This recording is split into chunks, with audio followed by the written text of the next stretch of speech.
Welcome to the Banner of Truth magazine podcast, where each week we bring you selected content from the magazine for your encouragement and edification.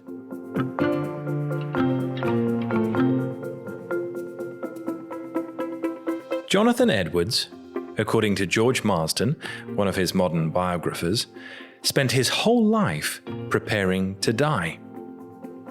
For many modern evangelicals, however, it's a subject we'd rather not talk about. But death will come to us all if the Lord Jesus does not return to the earth within our lifetime. Preparation for death is, therefore, something to which we should devote time and thought.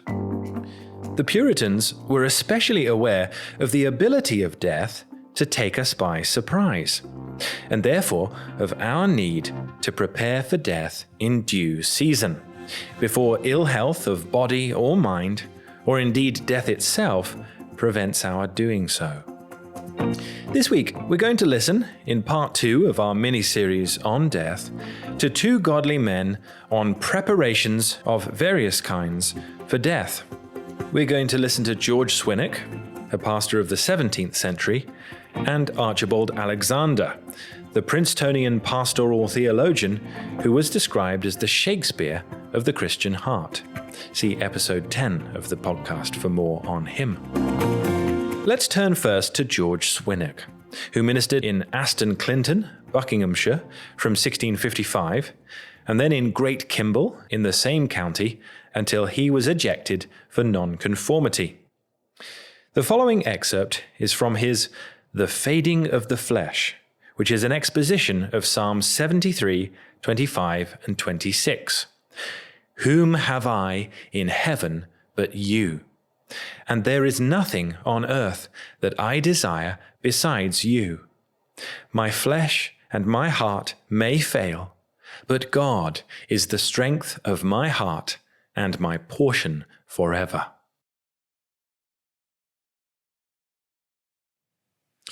If thy flesh will fail thee so, fortify thy spirit, that thou mayest give the flesh a cheerful farewell. Thy care must be to die with courage. A good soldier, in all his armour, may be daunted at the sight of that enemy whom he meeteth on a sudden. Mary was troubled at the sight and sayings of that angel which brought the best news that ever the world heard. Luke 1. It is true, thou canst never die before thou art ripe for heaven, but thou mayest die, in some sense, before thou art ready, in thy own apprehensions, to leave the earth. Many go to heaven certainly, who go not to heaven comfortably. It was Tertullian's characterization of the Christians in his time that they were expeditum morti genus, a sort of people prepared for death. When a son hath loitered in the day, he may well be afraid to look his father in the face at night. But when he hath laboured faithfully, he may come into his presence without fear. Christian, I would, in a few words, direct thee how thou mayest put off thy earthly tabernacle as cheerfully as thy clothes, and lie down in the grave as comfortably as ever thou didst in a bed of down. It is thy own fault if thou dost not keep such a good fire all day, I mean grace so flaming on the hearth of thy heart, that thou mayest increase it at night, and so go warm to bed, even to thy eternal rest. The first means. Take heed of blotting thy evidences for heaven. Darkness, we know, is very dreadful. When men, by great or wilful sins, have so blurred the deeds which speak their right to heaven, that they cannot read them, no wonder if, being thus in the dark, they are afraid to leave the earth. He must needs be troubled to be removed from present pleasures, who knoweth not that he shall go to a better place. £20 a year, certain, is counted better than, and a man will be unwilling to part with it for £40 a year, that is doubtful. It is assurance only of a better life, which will carry the soul with comfort through the bitter pangs of death. Hence it was that Job called so frequently and cried so earnestly to be laid to bed. Oh, that I might have my request, that God would grant me the thing that I long for, even that it would please God to destroy me, that he would let loose his hand and cut me off. Then should I yet have comfort. Let him not spare, for I have not concealed the words of the Holy One. Job 6, 8-10. Job had lived with a good conscience, and therefore feared not to die, with great comfort. His fidelity to God encouraged him to expect mercy from God. He had not concealed nor shut up God's faithfulness from men, and therefore knew that God would not conceal his loving kindness from him. But David, on the other hand, when night, in his own thoughts, drew near, was as importunate to sit up longer. God seemed to call him to bed, but he begs hard, "O spare me, that I may recover strength before I go hence and be no more." Now mark the reason of this petition. David, as it is generally conceived, was now persecuted by Absalom. The unnatural son forced his father to fly.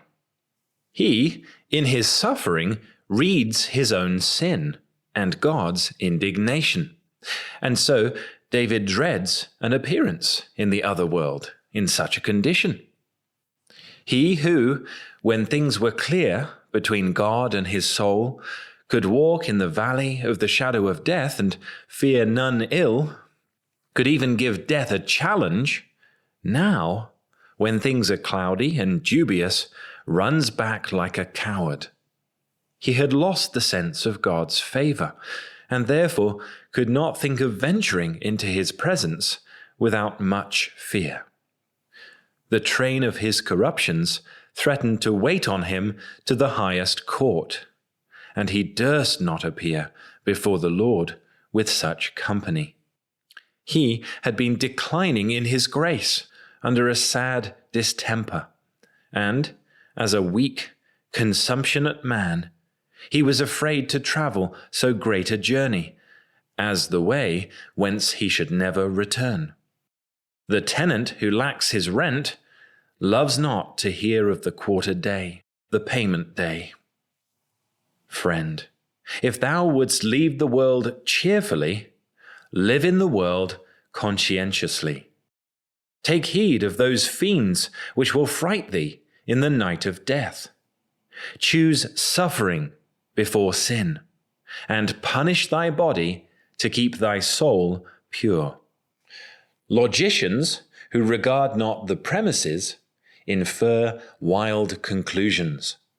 So, if thou art careless of thy conversation, and by this Swinnock means lifestyle, expect but an uncomfortable dissolution. As when God looked on all his works, and saw that they were good, then followed his Sabbath of rest, so when thou canst reflect upon the several passages of thy life, and see that through Christ they are good, and thou hast not been guilty of enormities, though of infirmities, after this thou wilt joyfully by death enter into thy everlasting Sabbath. Thy evidence will be clear, if thy conscience be kept clean.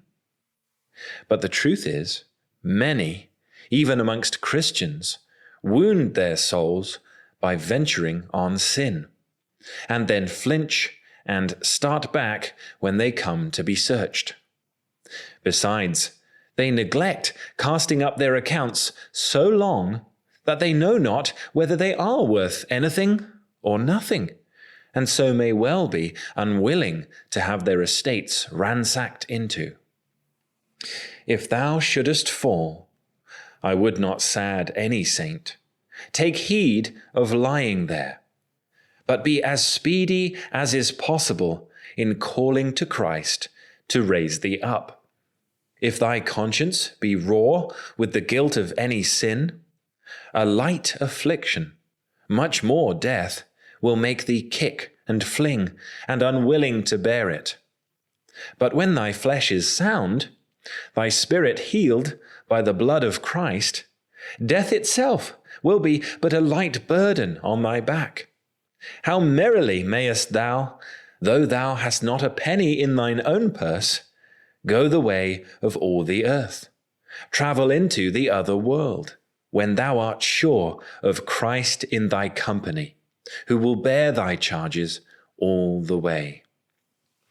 The second means, as we remember, the second means to get ready for death.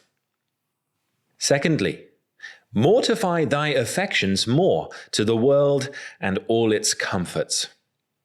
They who love the world most leave it worst. Lot's wife lingered in Sodom so much and was so loath to depart because she loved it overmuch. If thy heart be loose to the world, it will be a small matter to thee to leave it. But if thou art fastened to it in thy affections, it will not be done without much reluctancy and opposition. The more thy affections are set on Christ, thy true husband, the more the world is taken out of thee. And so the more easily wilt thou be taken out of the world. He who hath laid up his heart in heaven will comfortably think of laying down his head in the earth. When the pins of the watch are taken out, which held it together, how easily doth it fall in pieces. When thy affections from these things below are removed, how quickly, how quietly will thy soul and body fall asunder. If the world be as loose to thee as thy cloak, thou canst put it off at pleasure. But if it be as close to thee as thy skin, they shall have somewhat to do who shall persuade thee to part with it. Make it thy work, therefore, by considering the world's vanity and deceitfulness, and by pondering heaven's glory and happiness, to wean thy heart from sublunary things. Sublunary here means anything under the moon. Hereby thou wilt as willingly leave them as ever infant did those breasts which long ago it was weaned from. And on to the third means. Get thy heart used to the frequent thoughts of death. When children are frightened at a dog or a cat, we do not give way to their foolish fears, but bring the brute to them, and get them to touch and handle it, and show them that it is not such a frightful thing as they imagine. And hereby, in time, they are so far from being frighted that they can play with it familiarly. Dost thou dread this king of terrors, death? Give not way to this fear, but bring death up to thy spirit. Handle it, feel it. There is no such hurt in it as thou imaginest, nothing which should terrify thee. Hereby at last thou mayest come to play upon the whole of this asp. One ground, I suppose, why Job made no more of dying was because he was so well acquainted with death. Strangers are startled at many things in a place which they that are homeborn and used to can delight in. I have said to corruption, Thou art my father, and to the worms, Thou art my brother and sister. Job 17:14. Job was as familiar with death as if it had been his father, and made no more of dying than of falling into the arms and embraces of his mother or sister. Moses at first started back at the sight of the serpent. But when he had handled it a little, it was turned into a rod, and nothing frightful to him. What is this bugbear death, which thus frights thee? There is a story of an ass, called Cumanus ass, which, jetting up and down in a lion's skin, did for a time much terrify his master, but afterwards, being discreet, did much benefit him. Thou art fearful, possibly, reader, of this beast, supposing it to be a roaring lion. But come up to it, and thou wilt find it but an ass in the skin of a lion, and such a one as will be no way hurtful, but many ways helpful to thee. What is this bugbear death, which thus frights thee? Is it not the paranymphus, which presenteth thy faithful soul to thy beloved husband? Is it not a leaving the world, and a going to thy Father? Is it less than a kiss of God's lips? The indulgent parent will take the babe into her arms, and with many kisses lay it in her lap when it is falling asleep. The Chaldee paraphrase tells us, Moses died with a kiss of the Lord's mouth. Deuteronomy 34:5. Will it not be the funeral of all thy corruptions and crosses, and the resurrection of all imaginable delights and comforts? Didst thou but know this, friend, more, thou wouldst not be so shy of its company. The Romans acquainted their youths with gladiatory fights and bloody spectacles. That acquaintance with them beforehand might make them less troubled in wars with their enemies. Philostrates lived 7 years in his tomb before his death, that his bones might be the better known to his grave. Accustom thyself to the thoughts of death, thy change, thy translation to bliss, thy entrance into heaven, and when it comes, his errand being known so well before, he will be welcome. Mithridates, by accustoming his body to poison, turned it into good nourishment. Get thy soul used to the thoughts of death, and though it be worse than poison to others, it will be pleasant and profitable to thee.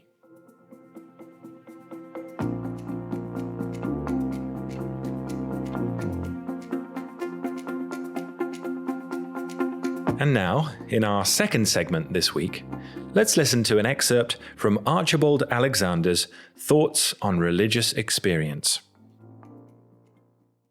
There is no subject in the world which ought to be more interesting to all men, since all men are appointed to die. Whatever other evils we may escape, in this war there is no discharge.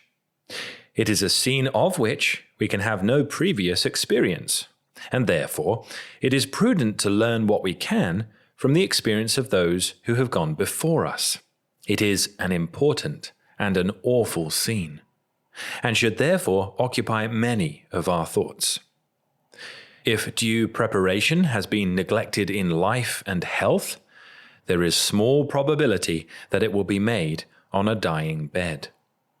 If I had set down all that I have witnessed and read of the dying exercises of unconverted sinners, it would have presented an appalling object for our contemplation.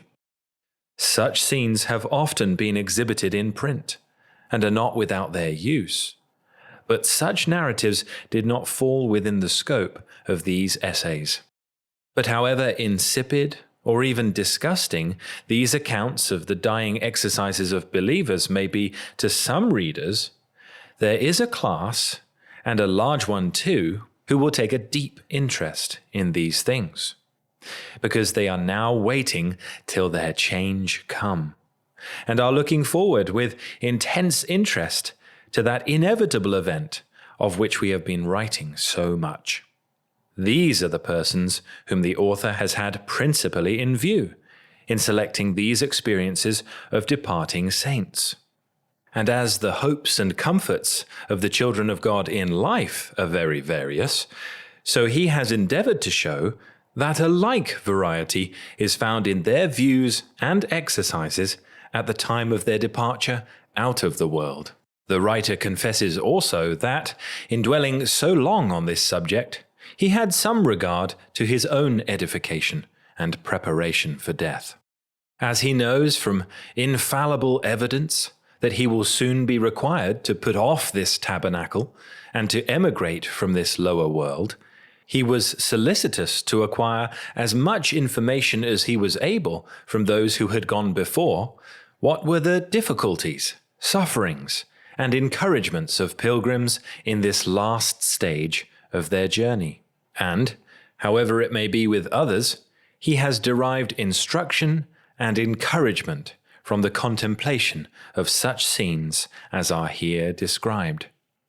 It appears to him supremely reasonable that during the short time which remains of his life, he should be chiefly concerned in the meditation of the things of another world, and in making actual preparation for his own departure. He once supposed that the near approach of death would of itself be sufficient to arouse the mind and impress upon it the reality and awful importance of eternal things. But he finds by sad experience that however his judgment is convinced of the certainty of death and its consequences, nothing will bring these things to bear on the heart but the illumination of the Holy Spirit.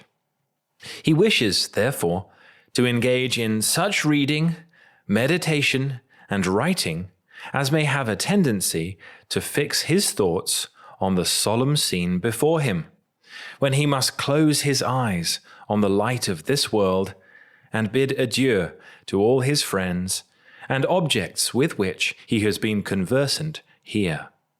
He is not of the opinion, however, that the best way to make preparation for death is to sit down and pore over the condition of our own souls, or to confine our exertions to those things which are directly connected with our own salvation.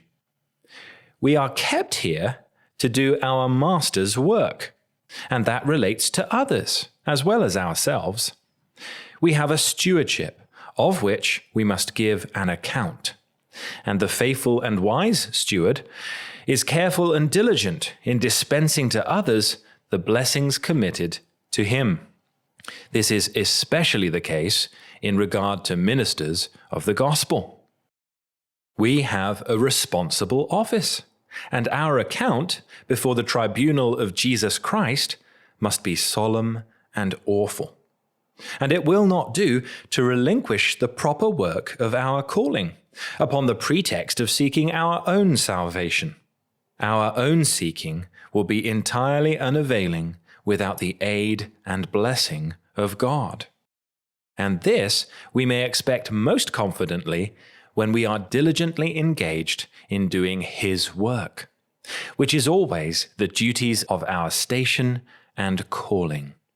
Active duty must be performed as long as we have strength for the work, and like the Levites, we must attend around the tabernacle and altar when we are too old for more laborious services.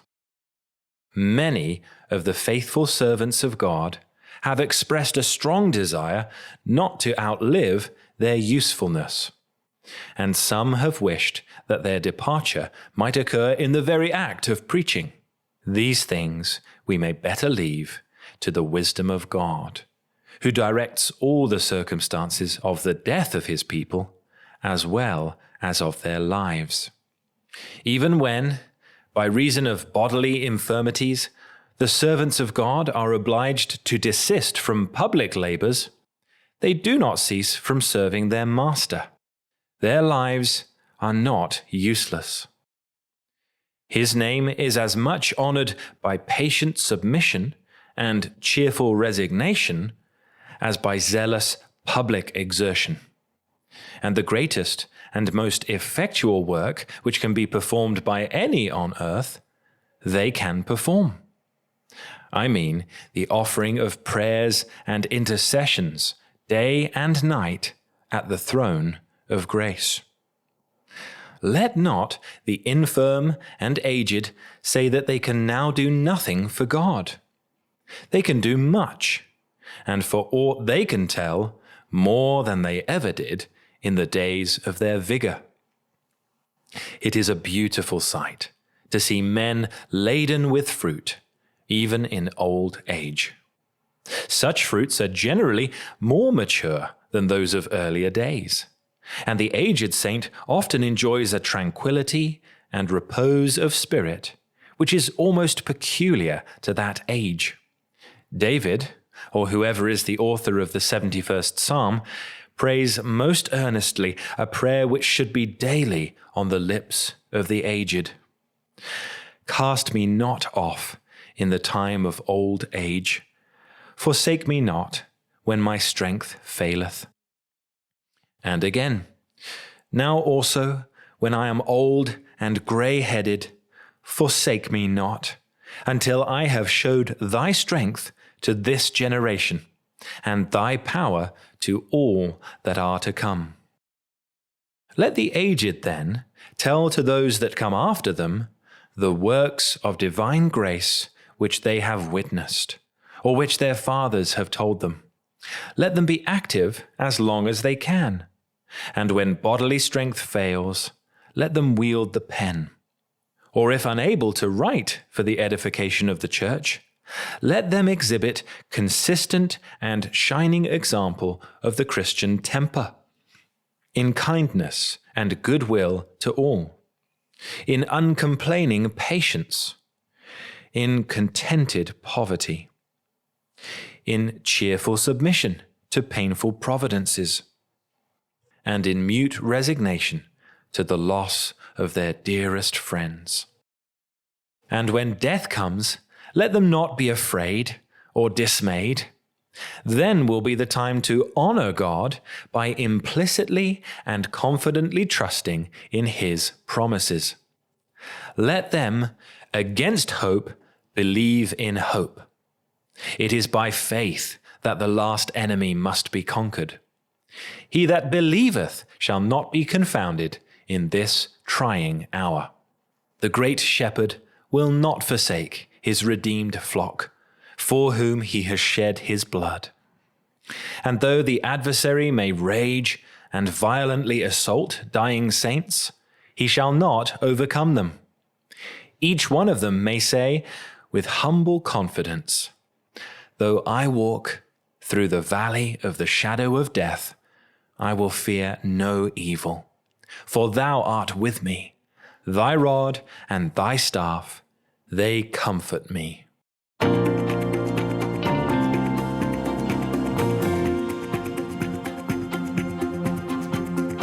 Thank you for listening to the Banner of Truth magazine podcast. To subscribe to the magazine in print or digital formats, or both, see the show notes or visit banneroftruth.org.